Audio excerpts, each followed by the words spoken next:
Hi, my name is Grace and I'm a second-year medical school student at the University of Toronto.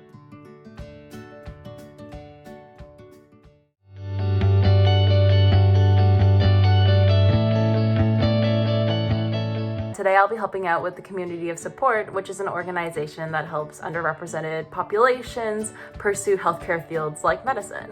And I'll be talking a little bit about why am I here, how did I get here, and my journey into medical school.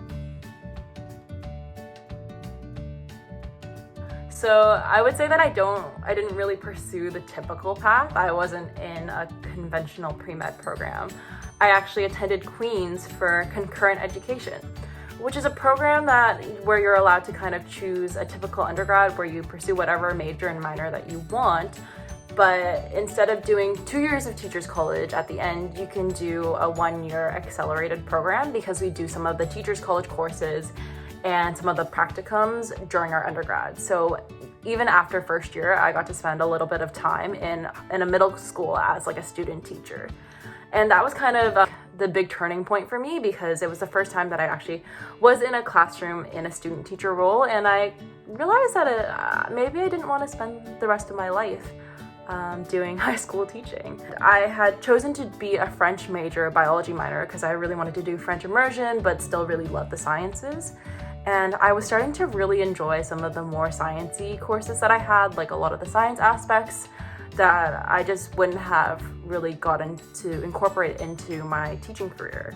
So if you were to ask me why medicine, I think that I still really believe in the values of career in public service, where I got to interact with a lot of diverse groups of people, and I really wanted to play a role in a lot of people's lives, and I wanted to learn from people who came from really different backgrounds and different life stories and get to see some of their experiences and get to be there for the lowest of their lows and the highest of their highs.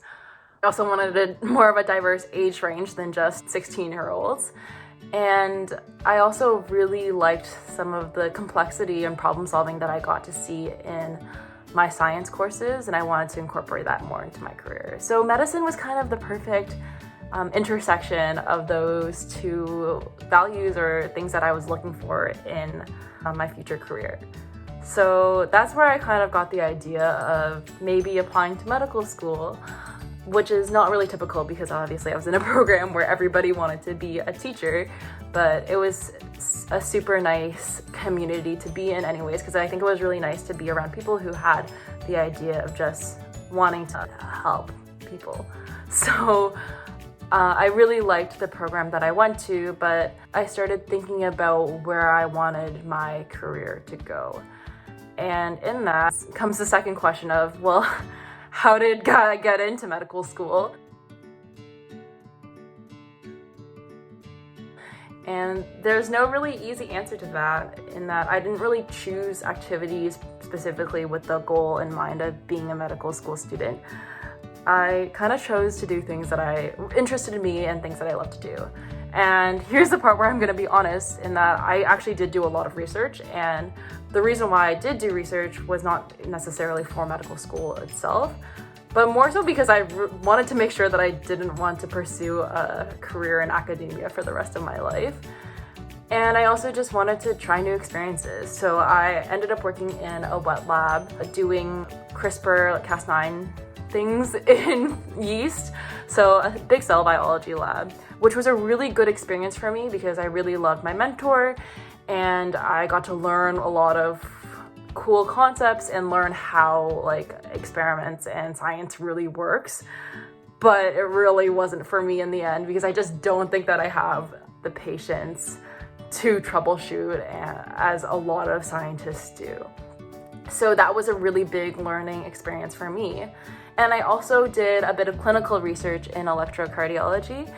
And that was actually a really cool opportunity for me because I got to learn more about how physiology really works, because in terms of my bio major, I actually learned nothing about human beings at all. We learned about plants and fungi, but my research experience was really the first exposure that I had into what medical problem solving really was like.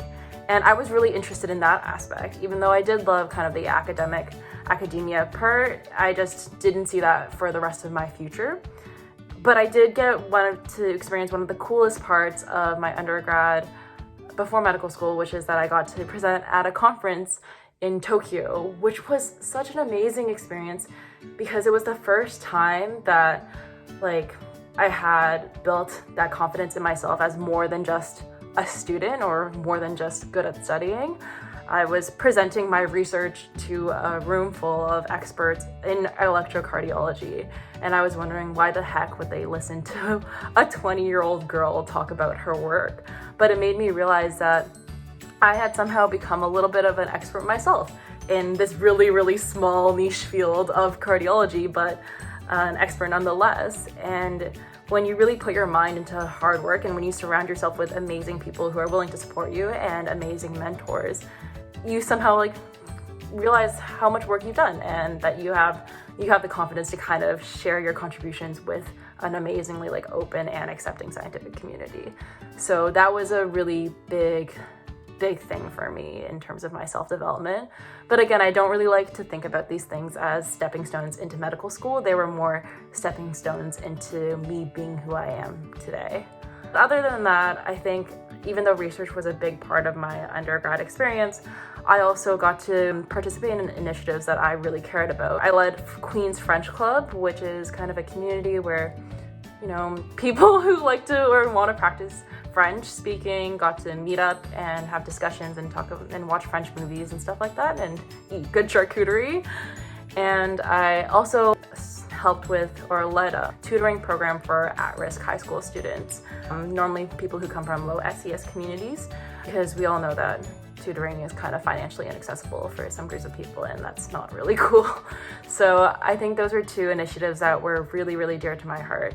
And I was really glad that I still got to pursue a bit of teaching in my undergrad experiences and will still get to do so in medicine, as teaching is such a huge part of the medical community. That was kind of the summary of the most important things, I guess, for my journey into medical school. I think I get the question a lot about, is it important to do research to get into medical school? And the short answer to that is a big no. I think it's more about choosing things that you care about and choosing activities that you don't feel hesitant about putting your energy and putting your passion and putting your time into, and investing that kind of energy into things that are important to you. Because in the end, regardless of whether you're curing cancer or working at a summer camp, as long as you're able to speak about why it matters to you in an interview setting or write about it on an application, that's all you really need for your journey into medical school. And I think that in the end, these activities are a lot more important in your journey to becoming your future and awesome self.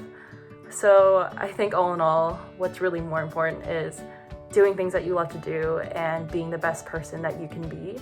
And if what you're doing or what I chose to do ended up helping me become that, and it definitely showed to, I hope the admissions committees, because that's why I'm where I am now.